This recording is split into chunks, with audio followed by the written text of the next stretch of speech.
Musta? May bagong anime na naman tayo ngayon. Like and subscribe ka na rin para lagi kang may topic at bida-bida.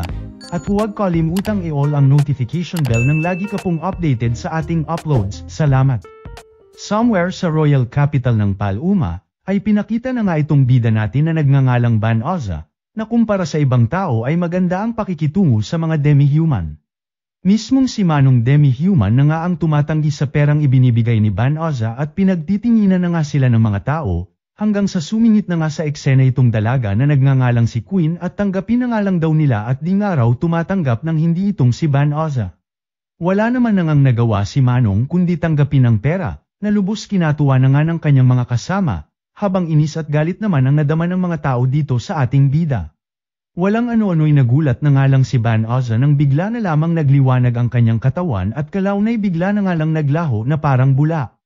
Hanggang sa ipakita na nga lang na nasa harap na siya ng mga di kilalang tao, na binati siya at welcome na raw sa Magical Kingdom of Clay Road, ginoong hero candidate. Teka, anong nangyayari, tsaka anong hero candidate? Pagtataka na nga ni Ban Oza at baka nagkakamali raw sila dahil isa lamang daw siyang hamak na mga ngalakal. Paliwanag naman ng matanda na bilang party ng kanilang tradisyon ay nagsusuman sila ng mga potential heroes mula sa ibang mundo, bilang tugon sa matagal na nilang sigalot laban sa mga Dark Army. Agad may lumapit naman kay Ban Oza at i-assess nga raw nila ang kanyang abilidad, at titignan ng divine blessings na nakuha niya mula sa mga Diyos, na kung tawagin nila ay divine revelation. Sa gulat ng lahat ay pucho-pucho nga lang daw ang stats ni Ban Oza at bukod dito ay wala raw divine revelation, at kahaling tulad nga lang daw ng isang ordinaryong tao. Di ba sabi ko naman sa inyo isa lamang akong simpleng mga ngalakal, di ibabalik nyo na ako sa mundo ko, ika na nga ng ating bida sa mga ito. Walang ano-ano'y bigla na nga lang nalihis ang atensyon ng lahat sa kasabay niyang lalaki, na lubos kinatuwa ng lahat dahil may taglay na pambihirang stats na pang legendary hero raw. Abat maging ang kambing na nag-assess kay Ban Oza ay lumipat na nga rin, at inetsapwera na nga ang ating bida porket may mababang stats. Todo sip-sip na nga ang hari sa bagong tagpong hero nila, at nagpapasalamat na dumating daw ito sa mundo nila, habang ang bida naman natin ay heto nasa labas nagmumuni-muni at walang pumapansin. Grabeng pangbabastos na nga ang natanggap ni Ban Oza at tila parcel lang na inilagay sa isang karwahe, at ipapadala nga siya ng kaharian sa isang kagubatan na kung tawagin ay De La Visa Forest at doon na nga raw siya maninirahan simula ngayon, sinsarado na raw ang portal ng pinagsumunan niya. Wala naman ang nagawa pa si Ban Oza kundi tanggapin na lamang ito at pinagbawalan pa nga siya na ipagsabi ang mga kaganapan sa iba. Maging si Kuya Driver ng karwahe ay suplado nga rin sa ating bida, at bawal na raw siyang kausapin ito, ngunit kinulit parent nga ito ni Ban Oza at tinanong kung slave daw ba ito ng kaharian nila. Natawa nga lang ito sa kanya at di man daw ganoon kataasan ang kinikita niya ay hindi siya slave tulad ng iniisip nitong binata. At pantay-pantay nga lang daw ang mga tao at demi-human sa kanilang mundo. Sisingit pa nga sana ng tanong si Ban Oza tungkol sa De La Visa Forest ngunit agad na itong binara ni Manong Driver. Nagdaan ang mga araw hanggang sa inabot na nga ng 20 days ang biyahe nila Ban Oza bago nila narating ang destinasyon nila. At dito nag-abot ng isang pouch si Manong Driver na nagmula raw sa hari, isang bottomless pouch na naglalaman daw ng mga gamit, pagkain at pera na sasapat lamang sa kanya. Bago umalis ay may pa-warning na nga sa kanya si Manong Driver, kung saan usap-usapan daw na dito nagkukuta ang Dark Army, kaya kung nais nga raw mabuhay ng ating bida, ay lumayo raw ito sa lugar na ito. Nagpasalamat na nga lang ang bida natin ngunit kahit naman daw gustuhin niya ay wala naman siyang alam na ibang lugar sa mundong ito para mapuntahan, kaya naman tinignan na lamang ang laman ng kanyang pouch, at dito kinuha ang isang espada. Sakto namang may napadaang mga slime sa kanyang kinaroroonan ngunit ipinagsawalang bahala lamang ni Ban Oza at mukhang mababait naman daw, hanggang sa nagulat na lamang siya nang sabay-sabay siyang atakihin ng mga nasabing slime, ngunit mas kinagulat nang makita na nalaspag agad ang espada niya. Kasabay nito ay lumutang na nga ang isang notification kung saan nagsasabing level 2 na daw siya, at dito pinagtaka na nga ni Ban Oza kung ano daw ba itong mga parang 8 na nakatamba. Kaakibay din ang pag-level up niya ang pagbukas ng voice guidance. Dito na nga ipinakita ng voice guidance ang iba pang skill na kaakibat ng kanyang pag-level up, na kinagulat na nga ni Ban Oza sa dami ng pumilibot sa kanyang notifications. Dito na nga rin na-detect ng kanyang panibagong skill ang sumpa na nilagay sa kanyang pouch, kung saan nag-a-attract ng mga monster, na lubos pinangamba na nga ng ating bida at kaya raw pala nilusob siya ng mga slime kanina. Tas mukhang sinadya pa na putyo-putyo lamang ang espada niya. Kaya naman napagtanto nito na tila may mga atit daw na mamatay na siya. Kalaunan nga ay matik nang tinanggal ng kanyang system ang nasabing sumpa ng kanyang pouch, sabay rekta pumunta na nga sa kagubatan nitong binata. Muli ay isang notification na naman ang bumungad sa kanya, kung saan nag-warning sa kanya na kontaminado raw ng Melisium ang De La Visa Forest, malabayolet na usok na nilalabas ng mga durudemonyong kalaban na sadyang mapaminsala, kaya naman iminungkahi ng kanyang voice guidance na i-purify daw nila ang nasabing kagubatan. Okay na nga lang si Ban Oza at wala naman daw siya choice since dito raw siya pinatitira ng mga gaga. Agad nag-activate na nga ang pangmalakasang purification magic ngunit ayon sa bida natin ay tila wala naman daw nangyari, hanggang sa bumungad na naman nga sa kanya ang kanyang system at sinabing nag-level up daw siya, na lubos kinagulat na nga ng binata at sandamakmak na level ups ang nag-pop up. Samantala, sa pinanggalingan niyang kaharian ay pinakita naman ng isang prinsesa na nakikipagdiskusyon sa amang hari nito, at lubhang napakalupit daw ng ginawa nila sa hero candidate, at bukod nga raw sa mali nila na hindi na ito naibalik pa sa mundo nito, ay pinadala pa nga raw sa De La Visa Forest, na usap-usapan ng kuta ng Dark Army. O ano naman ngayon, supot naman na hero yun, walang kwenta, banat na nga ng hari sa prinsesa. Sa gitna ng pag-uusap ng dalawa ay bigla na nga lang sumingit ang isang matanda, at ibinalita sa hari na may gumamit daw ng pinakamataas na holy magic sa lahat, ang purification magic. Asus walang iba syempre yung manok na hero natin yan, aba akalain mo ba manatagad ng pangmalakasang magic, ako ata pumili dyan kaya garantisado talentado yan, pagmamayabang na nga ng hari. Pero hindi po nanggaling sa ruta ng hero ang nasabing magic, kundi sa kagubatan po bandang norte, sagot na nga ni tanda, na lubos kinagulat ni tanga. Samantala, pagtataka naman ang nadama ni Ban Oza at papaanong antaas daw ng ne-level niya sa wala naman daw siyang kinalaban ng mga halimaw, at hanggang ngayon pinagtataka pa rin yung infinity symbol na 8-8 daw. Maging ang mabilis na pag-regen ng kanyang mana ay pinagdudahan pa at indikasyon daw na sadyang mababa lamang ang kanyang mana. Habang nagmumuni-muni sa kung ano na daw gagawin niya since wala naman daw nagawa ang walang kwentang purification magic niya, ay bigla na naman niyang lumutang ang voice guidance niya at iminungkahing gamitin niya ang shapeshift magic, na lubos kinatuwa naman ni Ban Oza at wala na siyang problema na makilala pa ng iba, kaya naman agad inactivate ang spell. Sa una ay pinili niya nga muna na maging babae ngunit agad din namang nagpalit at naisip na ito na ang magiging panghabang buhay na itsura niya. At ngayon magagawa niya ng araw pumunta sa mga katabing bayan nang walang nakakakilala sa kanyang katauhan. Muli na namang nagsuggest ang system niya na gumamit ng teleport magic nang makapunta siya agad sa Royal Capital, na siyang tunay nga ay agad ding sinubukan ng ating bida.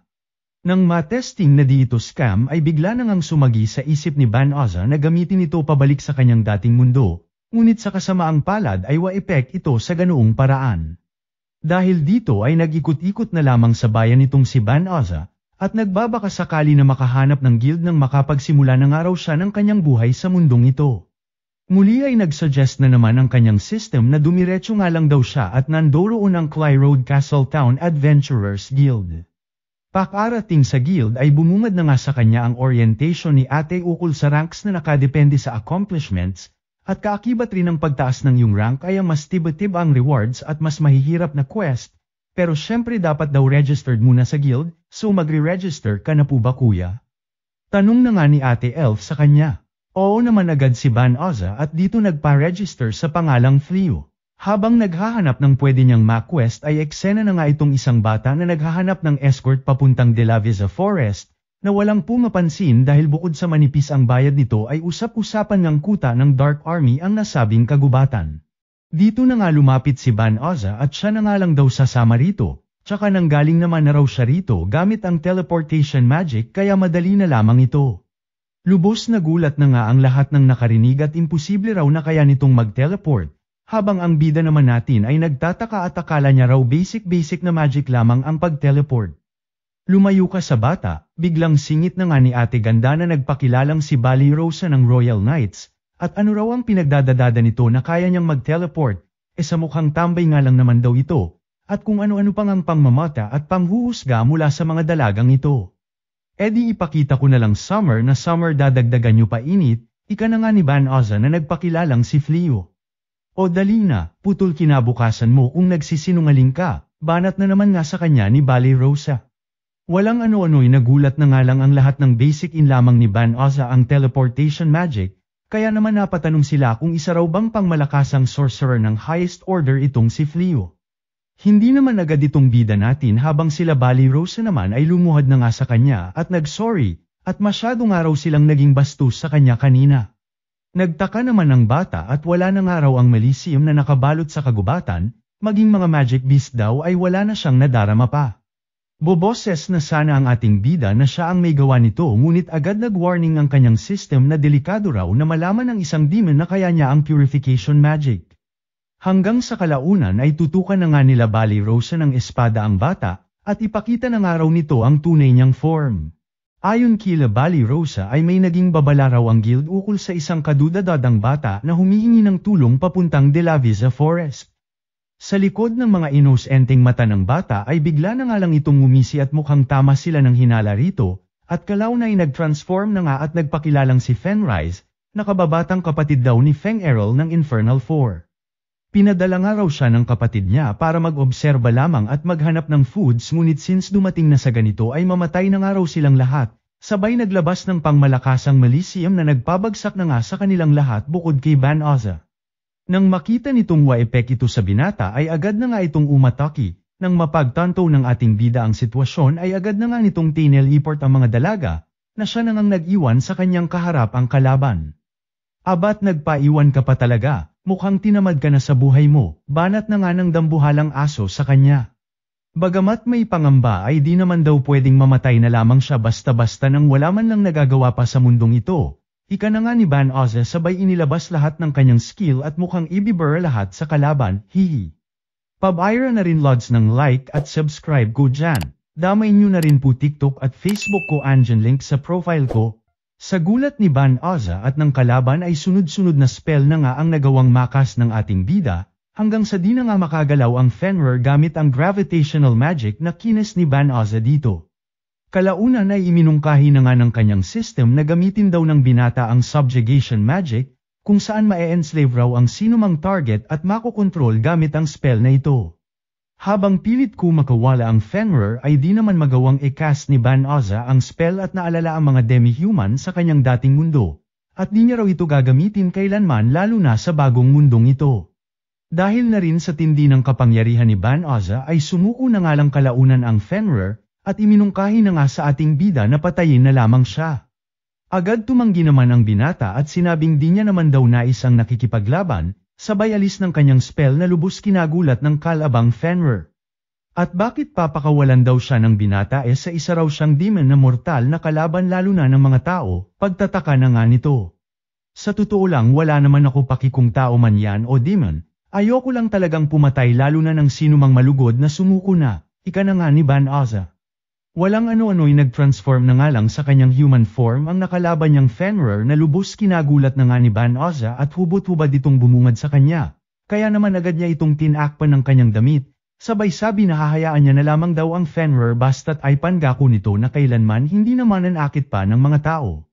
Bibigyan niya pa sana ang todo nagbablush na dalaga ng damit galing sa kanyang pouch ngunit bigla na lamang hinimitay gawa ng sobrang paggamit ng magic kanina.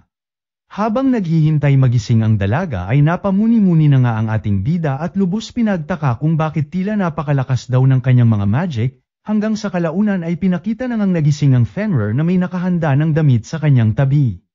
At nang buksan ng tent ay napablush na naman nang makita ang bida nating kinamanghaan nito at inakalang mahihinang nilalang lamang ang mga tao. Ginamitan mo ba ako ng hilang magic? Agad na tanong na nga ng dalaga sa bida natin na masaya siyang binati nang makalabas na siya sa tent. Oo naman si Van Oza, habang itong dalaga ay lubos nagtataka dahil kung iba raw yun ay binalatan na siya ng buhay hanggang sa mamatay. At dahil nga dito ay nangako sa kanya ang dalaga, na nagngangalang Fenris, na kailanman hindi na makikipaglaban pa sa mga tao. At simula nga raw ngayon, dahil na rin sa pambihirang lakas nitong binata, ay kinikilala niya na raw itong master, at ibibigay ang kanyang buong buhay mabayaran lamang ang utang na loob niya dito ay wow sana all na naman. Teka naman agad ang binata at di naman daw kailangang gawin yun ng dalaga, Ngunit sa kabila ng pilit pagtanggi ng binata ay waepek ito sa kadesididuhan ng dalaga at gagawin na raw ang lahat anuman ang gustuhin niya, basta't hayaan nga lang daw siya nitong magstay sa kanya. Sa kabila ng pilit pag hindi ni Van Oza sa mungkahi ng dalaga at wala nga raw siyang hangarin na mang-alipin ng iba ay tila kabaliktaran naman ang naging epekto sa dalaga at todo nagpakyut na nga sa ating bida, at kung di rin naman daw siya tatanggapin ni Van Oza ay magpapakamatay na lamang siya.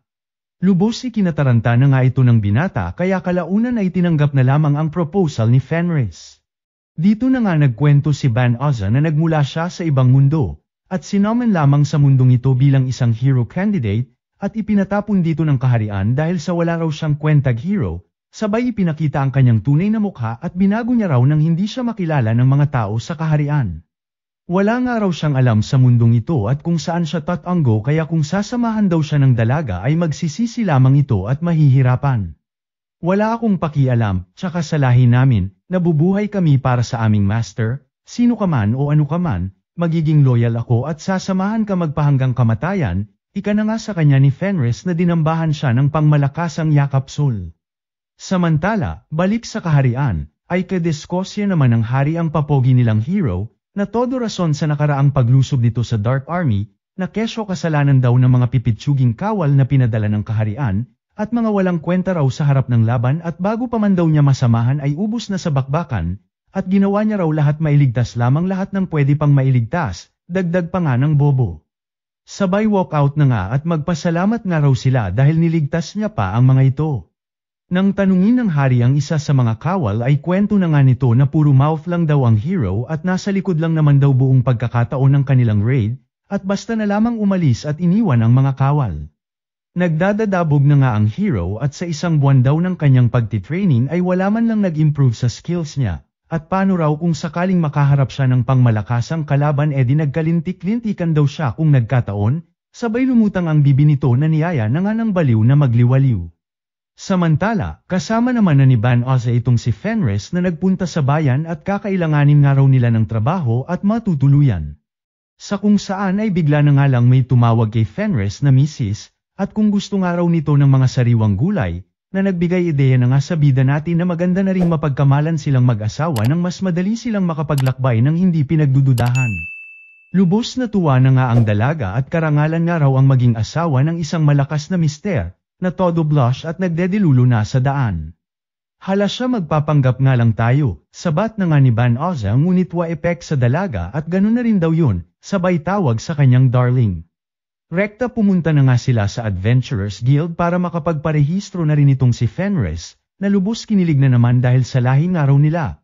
Kapag kinakasal, ay lumululo ng magkapareha ng buto mula sa iisang pagkain, na tila ganito rin daw na may pa-matching-matching na accessories, hihi, at dito nagparehistro na nga si Fenris sa pangalang Reese. Kalaunan habang naghahanap ng quest ay bigla na ngang may pa-emergency quest ang guild at may namataan daw na grupo ng mga Psycho Bears bandang norte at palusab na raw sa kanilang bayan. Bagamat times 10 ang reward na makukuha ay tila wala namang may gustong pumunta gawa ng ito raw ang mga nakaharap na kalaban ng nakaraang pamalyang grupo ng Heroes Army. Maging si Van Oza ay nag-alangan din tuloy dahil kung ang mismong hero nga raw ay di ito nagawang matalo ay lalo na nga raw siya na patapong hero lamang. Pinabulaanan naman ito ni Fenris at todo nagpresenta na ngang tatalunin niya ang mga Psycho Bears at papatunayan dito kay Van Oza nang kung matatalo niya ang mga ito, ay patunay ito sa taglay na lakas ng ating bida na mismong tumalo raw sa kanya. Di rin naman natiis ng binata at sinamahan parent si Fenris, na todo-todo ang ka-excited na matalo ang mga Psycho Bears nang makuha raw nila ang reward para rito. Sa kung saan ay bigla na nga lang silang nakarinig ng sigaw. At nang kanilang lapitan ay dito na nga nila namataan ang isang grupo ng knights na napapalibutan ng Psycho Bears. To the rescue na nga ang bida natin na ginamitan ng kuryenteng magic ang mga kalaban, na kinainis naman ni Fenris at gumana na naman daw ang kabaitan ng kanyang darling. Nagpasalamat naman ang mga dalaga na agad nakilala ang ating bida at muli na naman daw silang niligtas sa pangalawang pagkakataon. Buti nga raw at okay pera nito matapos makalaban ng asong kanal kamakailan. Nataman naman si Fenris ngunit natigilan ang tanungin ng mga dalaga kung sino daw ba itong kasama ng ating bida. Agad ipinakilala na nga ito ni Van Oza na si Reese ngunit sinabing travel body niya nga lang raw na kinadismaya na nga ni Fenris at bakit hindi niya pinakilala bilang kanyang asawa. Sa gitna ng pagmomoment ni Fenris ay bigla na nga lang may lumutang na isang psycho bear ngunit sa kasamaang palad ay natimingan na bad trip itong dalaga kaya ayon na tambas sa takot nang makita ang nanglilisik na mata ng dalaga. Todo baw na nga ito sa kanila at tila napagtanto na wala itong laban sa kanila, na todo nagpakyut pa nga makabatsi lamang sa sitwasyon, hanggang sa iminungkahi na nga ni Fenris na why not gawin na lamang nilang pet ang nasabing halimaw. Lubos kinagulat na nga ito ng todo nangangatog na mga knights habang si Ban Ozza naman ay tila nagustuhan naman ang ideya, nakalaunan ay nilagyan na nga ng collar ang Psycho Bear, isang restriction spell nang hindi raw ito mag-amok, di pa nga raw natapos at ginamitan din ito ng shapeshift spell ni Ban Ozza nang hindi raw agaw pansin sa madlang people, at dito pinangalanan na nga nilang si Saib, di na nga makapaniwala ang mga knights sa kanilang mga nasasaksihan at bukod sa binasek nga lang daw ng dalawa ang mga Psycho Bears ay ginawa pa nga raw ng mga ito na pet. Muli ay nagpakilala na nga sa kanya ang mga ito na sila Bali Rosa, Belano, Blossom, at Bailry. At kung mamarapatin nga raw ng ating bida at kung okay lang daw dito ay i-train sila kung papaano lumaban. Dito na nga naikwento ng mga dalaga ang nakaraang nabigong puwersa ng Heroes Army na sinupil ng Psycho Bears, na lubos kinagalit daw ng hero at lalaban lamang daw muli kung may mga karapat-dapat ng tao na pwede niyang makasama sa laban. Dahil dito ay ipinag-utos ng kanilang hari na ituon nila ang kanilang mga sarili sa training hanggang sa maabot nga raw nila ang antas ng Psycho Bears. Nakakahiyaman daw sabihin ay mga baguhan pa lamang silang apat at malayong malayo pa kahit magsama-sama pa raw sila na makapatay ni isa man lang na Psycho Bear. Habang napapaisip sa pabor ng mga dalaga itong bida natin ay buwisit naman ang nadama ni Fenris at ang lalandi raw ng mga dalagang ito.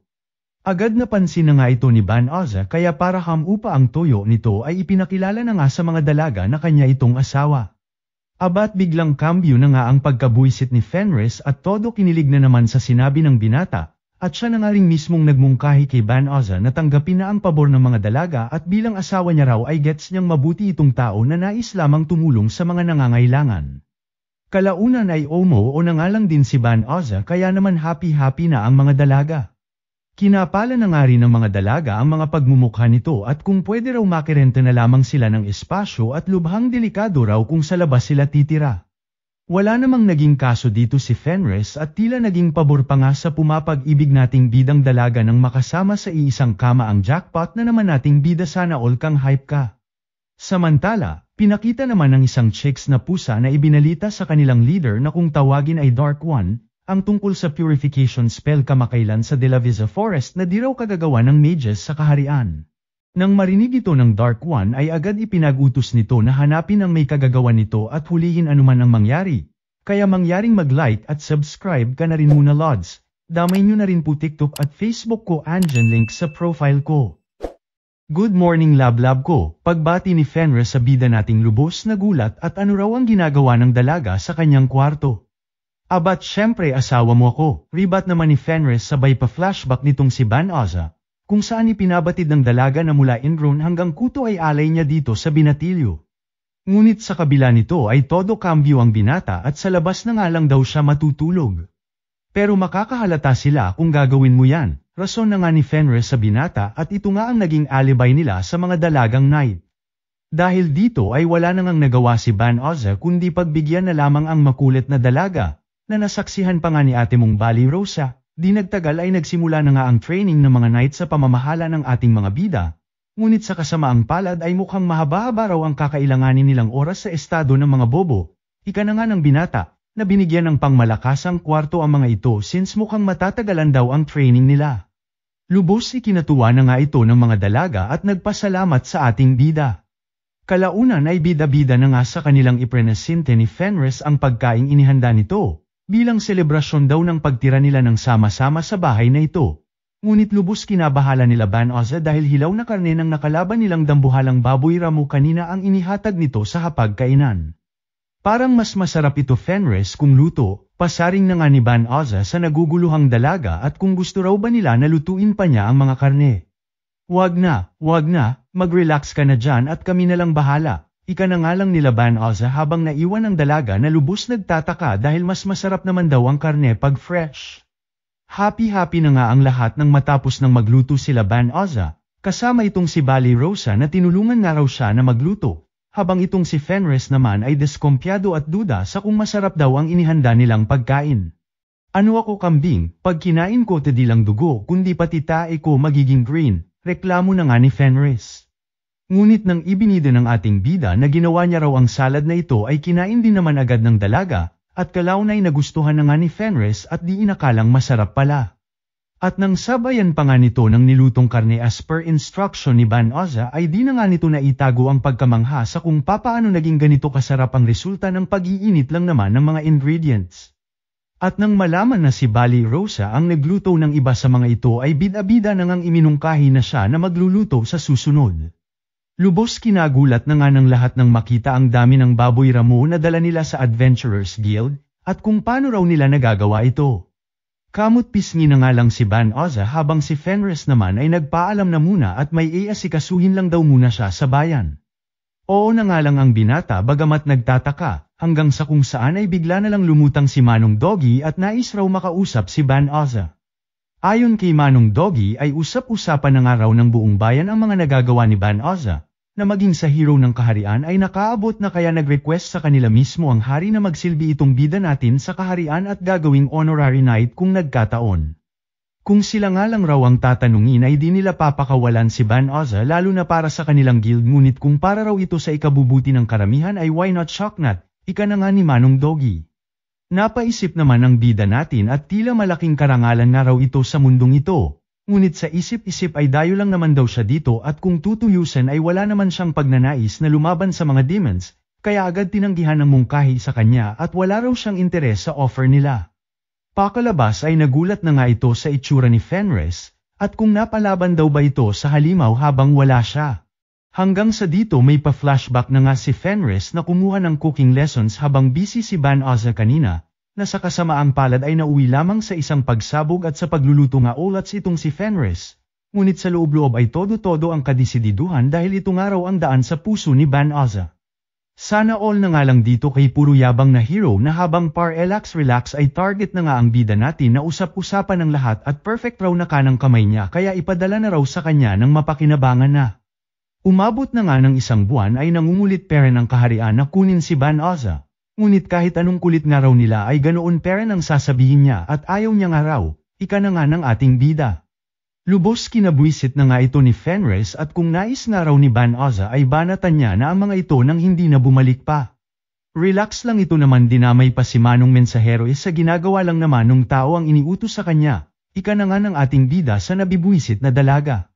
Samantala, tila nag-enjoy naman na sa pagsasaka si Ate Amazon na katulong si Saib, na ayon nga kay Van Oza ay tila mas may effort pa dito kaysa sa training nito. Sa gubat naman ay pinakitang tinuturuan ni Fenris si Ate Archer, na dapat huwag raw puro puno ang tina-target. Ayon naman kay Ate Archer ay masyado nga raw cute ang mga ibon para paniin niya lamang, at kahit anong gawin niya raw ay di niya magawang saktan ang mga ito. Singsing naman ang ibinigay ni Van Oza kay Ate Mage na nilagyan niya raw ng kapangyarihan ng mas mapalaki ang magic capacity ng dalaga. Agad naman itong tinanggap ni Ate Mage hanggang nang makaalis ang binata ay sinubukang isuot sa ring finger niya, ngunit agad natigilan ng pigilan ni Fenris at subukan nga lang raw nitong ilagay sa ring finger niya nang makita niya na agad si Papa God, hihihi. Maging si Bali Rosa ay pinagdiskitahan na nga rin ito at binanatan ang caterpillar na kalaban nito, at tigil-tigilan nga raw nila ang mga kaartihan nila at pagpapapansin sa asawa niya, banat na naman nga ng may saltik na dalaga. Kinagabihan ay samalubong na nga sa kanilang lahat ang mga pagkaing ibinida ni Fenris. Abat ang sarap daw ika naman nilang lahat at napaisip kung luto raw ba talaga ito ng dalaga at kung papaano ito natuto sa pagluluto. Kwento na nga ni Fenris na every time nasa guild itong si Van Oza ay sumisingit daw siya ng cooking class, na sa una ay inakala niyang walang kwenta at pwede naman daw ata gamitan ng magic, hanggang sa kalaunan ay nagustuhan niya na raw. Dahil ibang-iba raw sa dating siya na puro pagpapalakas lamang ang alam sa mundo. Dito lubos ibinida na nga rin ni Fenris ang curry na ginawa niya para kay Van Oza. Nakalaunan ay happy-happy na nga at nagustuhan ng binata ang niluto niya para rito. Sa gitna ng kanilang pagmomoment ay nagmomoment naman si Ating Pusa sa labas ng kanilang bahay at tila sila ay sinusubaybayan. At dito agad nakilala na nga si Fenris, ang pinakakinatatakutan, ang pinakamatapang na babaeng warrior nga raw ng Dark Army at lubos pinagtataka kung ano ang ginagawa kasama ang mga tao, hanggang sa nagulat na nga nang biglang lumutang sa likod niya itong si Fenris. Pinatuloy na nga nila ito at tinanong kung ano ang kailangan nito sa kanila at bakit nandirito, at imposibleng bumisita lang ito sa kabila ng pagiging sip-sip nito sa Dark One. Ay grabe siya, di ba pwedeng napadaan lang, ribat naman nga ng pusa sabay nagulat nang sabihin ni Fenris na asawa niya itong binata, at kasal na nga raw siya kaya huwag daw masubok-subukan ng pusa na manggulo sa kanila. Lubos pinagtaka nga rin ng pusa kung bakit tila relax lang ang binata kahit nasa presensya ito ng demons, at kahit gamitin niya raw ang ability assessment magic niya ay wa-effect sa binata at wala siyang nababasa, na kailanman di raw pamalya kahit sa mismong Dark One pa. Teka ako lang ba o talagang tila nagbago na yung De La Visa Forest, at ni anino ng anumang magic beast wala na sa lugar na ito, pagtataka na nga ng pusa. Dito na nga niya nalaman na kagagawa nito ng binata, at ginamitan nga ni Ban Oza ng purification magic kamakailan.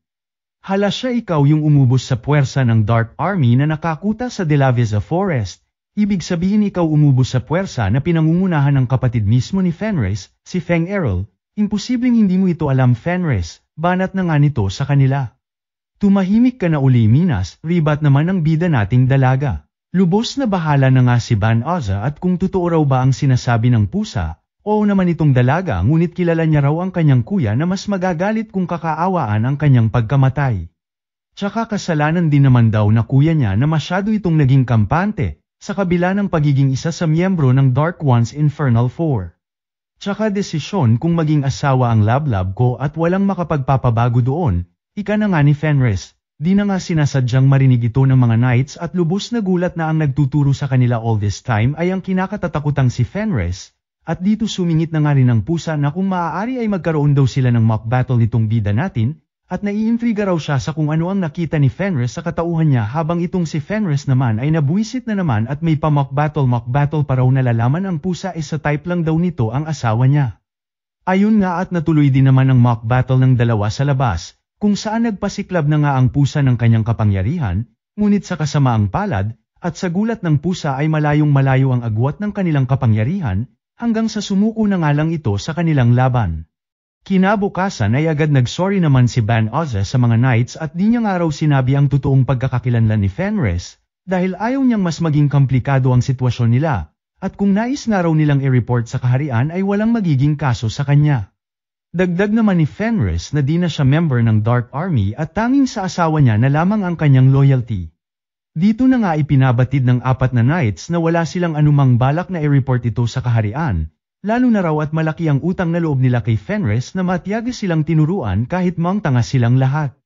Lubos namang nagpasalamat sila Ban Oza ngunit sa gitna ng kanilang pag-uusap ay bigla na naman ngang dumayo itong papansing pusa na may kasama pang ang resback na mga dragon. Nagulantang na naman nga ang knights at isang dragon lang daw ay kayang magwasak ng isang bayan, much more pa raw itong sandamakmak na kasama ni Uli Minas.